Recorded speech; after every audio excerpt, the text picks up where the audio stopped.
सर्वसामान्यांचा बुलंद आवाज बीजी 24 तास. हे काम नव्हे, जबाबदारी आमची.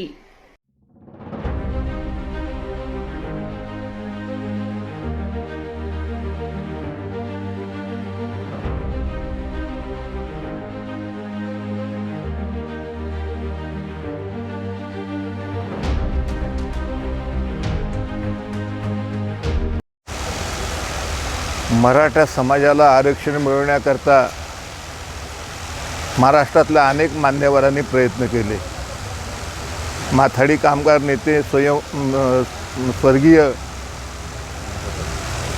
अण्णासाहेब पाटलांनी जाहीरपणे स्पष्ट भूमिका त्या काळी घेतली. वेळोवेळी मराठा समाजाचे जे अध्यक्ष झाले त्यांनी त्याचा पाठपुरावा केला. मग ॲडव्होकेट शशिकांत पवार असतील किंवा त्यांचे सहकारी असतील, शिवसंग्रामचे विनायकराव मेटे असतील, या साऱ्यांनी प्रयत्न केले. क्रांती मोर्चाच्या माध्यमातून 57 मूक मोर्चे काढून एक वेगळा जगाला आदर्श घालून दिला. एवढा मोठा समाज या महाराष्ट्रामध्ये असताना मुली, महिला आणि मोठ्या संख्येनं तरुण वर्ग असताना कुठल्याही प्रकारे विध्वंसक भूमिका न घेता ह्या महाराष्ट्रावरती, महाराष्ट्राच्या मातीवरती त्यांचं असणारं प्रेम, ज्या शिवरायांनी हा महाराष्ट्र घडवला, ती संकल्पना दिली, त्या महाराष्ट्राचं कुठेही काही चुकीचं होऊ नये म्हणून त्यांनी मूक भूमिका घेतली.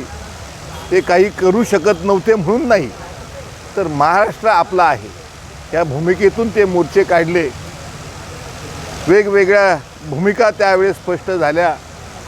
त्यामध्ये कर्जत तालुक्यानं, खालापूर तालुक्यानं महत्त्वाचं त्या आपल्या आंदोलनामध्ये सहभाग घेतलेला आपल्याला पाहायला मिळेल.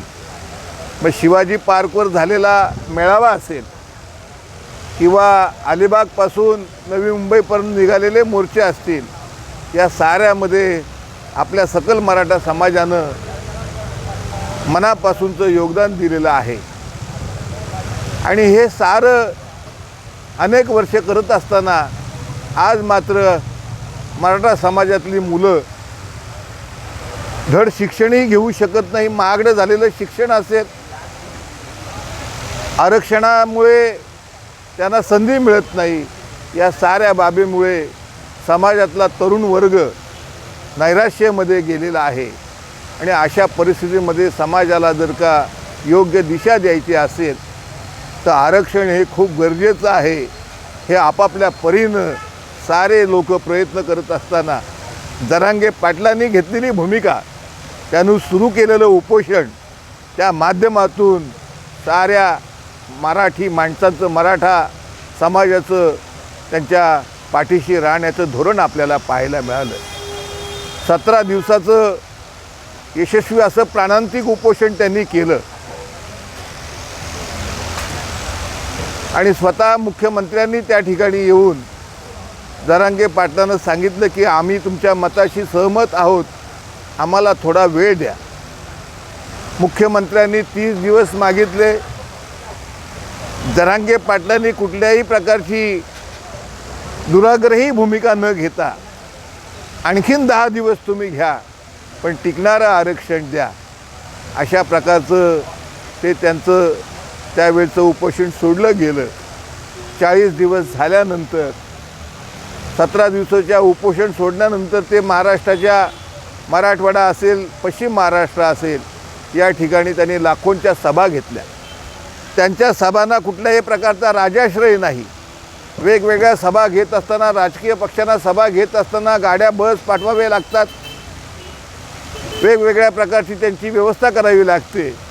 पण जरांगे पाटलांनी घेतलेल्या त्यांच्या या उपोषणाच्या आणि त्यांच्या सभांच्या कार्यक्रमाला तो वंचित मराठा आहे, ज्याच्या पाठीशी कुठल्या संस्था नाहीत, ज्याच्या पाठीशी कुठला राजाश्रय नाही, अशी जी गरीब माणसं आहेत, भाकरी चटणी घेऊन ते त्या उपोषणाच्या ठिकाणी आलेले आपण पाहिले.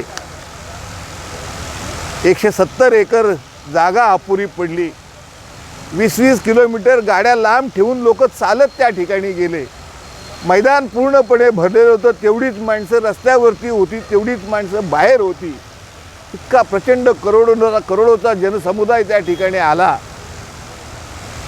त्यामुळे त्यांच्या घेतलेल्या भूमिकेमुळे समाज एकवटलेला आहे असं दिसत असताना, एक आशादायक चित्र निर्माण झालेलं असताना, मुख्यमंत्र्यांनी शब्द दिलेला असताना आता कुठेतरी आरक्षण मिळेल ते दृष्टिक्षेपात आलेलं होतं, परंतु आरक्षण मिळालं नाही. मुख्यमंत्री आपला शब्द पाळू शकले नाहीत. त्यामुळे जरांगे पाटलांनी पुन्हा उपोषण सुरू केलं. मागच्या उपोषणाच्या वेळी ते पाणी तरी पित होते, पण या उपोषणाच्या वेळेस त्यांनी स्पष्टपणे भूमिका घेतली, मी पाणीही पिणार नाही आणि वैद्यकीय उपचारही घेणार नाही. आणि त्यामुळे आज त्यांची प्रकृती 5व्या दिवशी खालावत चाललेली आहे. क्षणाक्षणाला प्रकृती खालावत जात असताना आपल्या हृदयाचे ठोके चुकत आहेत. टी व्हीवर पाहत असताना थरकाप उडतोय की आमचा हा नेता ज्यांनी उपोषण केलेलं आहे ते आरक्षणाकरता केलेलं आहे.